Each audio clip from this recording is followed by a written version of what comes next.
Hi hello welcome to my ఇంటి రుచులు only vegetarian.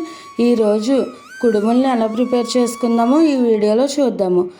17వ తారీఖు జూలై అనగా బుధవారం మనకు తొలి ఏకాదశి. తొలి ఏకాదశికి ఇలా కుడుములు చేసి నైవేద్యంగా పెడుతూ ఉంటారు.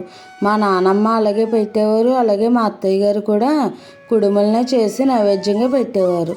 సింపుల్ ప్రాసెస్లో ఈ కుడుముల్ని నైవేద్యంగా పెట్టుకోవడానికి ఎలా చేసుకోవాలో ఈ వీడియోలో చూద్దాము. తొలి ఏకాదశిని శయన ఏకాదశి అలాగే ఆషాఢ ఏకాదశి అని కూడా అంటారు.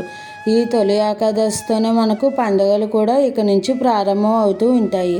ఇప్పుడు ముందుగా ఒక అడుగు మందంగా ఉన్న ఒక గిన్నె తీసుకుని అందులోకి మనం ఏ గ్లాస్తో అయితే రవ్వ తీసుకున్నామో ఆ గ్లాస్కి 2.5 గ్లాసులు వాటర్ వేసుకోవాలి.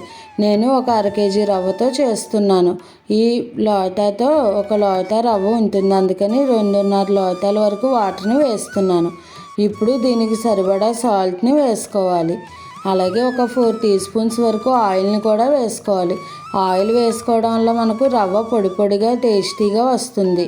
ఇప్పుడు ఈ ఆయిల్ కూడా వేసుకున్న తర్వాత మనం గంట ముందుగా నానబెట్టుకుని ఉంచుకున్న పచ్చిశనగపప్పుని వేసుకోవాలి. మీరు టైం బట్టి శనగపప్పుని నానబెట్టుకుని వేసుకోవచ్చు. నానబెట్టుకుని వేసుకోవడం వల్ల త్వరగా ఉడికిపోతుంది శనగపప్పు. ఇప్పుడు ఈ శనగపప్పు అంతా కూడా ఇలా మిక్స్ చేసుకుని ఈ వాటర్ని బాయిలింగ్ అయ్యేంత వరకు బాగా మరిగించుకోవాలి. మీడియం ఫ్లేమ్లో పెట్టుకుని మరిగించుకుంటే మనకు శనగపప్పు కూడా బాగా ఉడుకుతుంది. ఇప్పుడు ఇలా బాగా బాయిల్ అవుతున్న ఈ వాటర్ని ఒకసారి మిక్స్ చేసుకుని శనగపప్పు ఉడికిందో లేదో టెస్ట్ చేసుకోవాలి. తర్వాత మనం కొలిచి పెట్టుకున్న ఈ బియ్యం రవ్వని వేసేసుకోవాలి.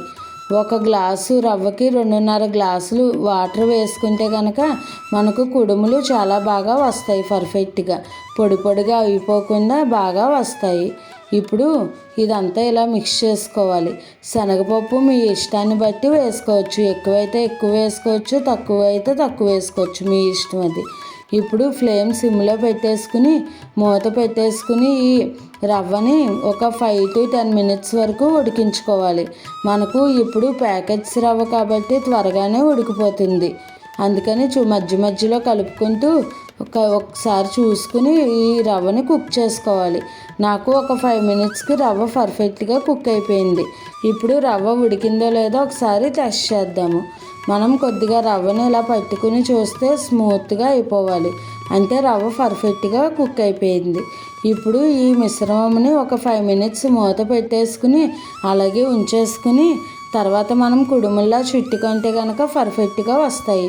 ఇందులో మీకు కావాలి అనుకుంటే కొబ్బరి తురుమును కూడా యాడ్ చేసుకోవచ్చు. అలా యాడ్ చేసుకున్నా కూడా చాలా కమ్మగా ఉంటుంది. నేనైతే వేయలేదు, మీ ఇష్టం బట్టి వేసుకోవచ్చు. ఇప్పుడు ఇలా ఒక ప్లేట్లోకి తీసేసుకుని ఒకసారి చల్లారబెట్టుకుని తర్వాత మనకు నచ్చిన సైజులో మనకు ఎన్ని అయితే కావాలో అన్ని కుడుముల్ని ప్రిపేర్ చేసేసుకుంటామే. చూసారా ఎంత బాగా వచ్చాయో. ఈ కొలతలు వేసుకుంటే కనుక కుడుములు చాలా బాగా వస్తాయి. ఇప్పుడు ఇలాగే ప్రాసెస్లో మనకు ఎన్ని కుడుములు అయితే కావాలో అన్నీ కూడా చేసేసుకోవడమే. తొలి ఏకాదశి అంటే మనకు తొలి పండుగ కాబట్టి ముందుగా కుడుములు చేసి నైవేద్యంగా పెడతారు. ఈ కుడుములు నైవేద్యంగా పెట్టినప్పుడు చిన్న బెల్లం ముక్క కూడా పెట్టి నైవేద్యంగా పెట్టాలి. చూసారా ఎంత పర్ఫెక్ట్గా వచ్చాయి కుడుములు.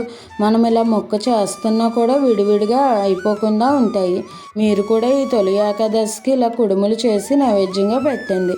అలాగే మీ ఇంట్లో సాంప్రదాయం బట్టి కూడా మీరు చేసుకోవచ్చు.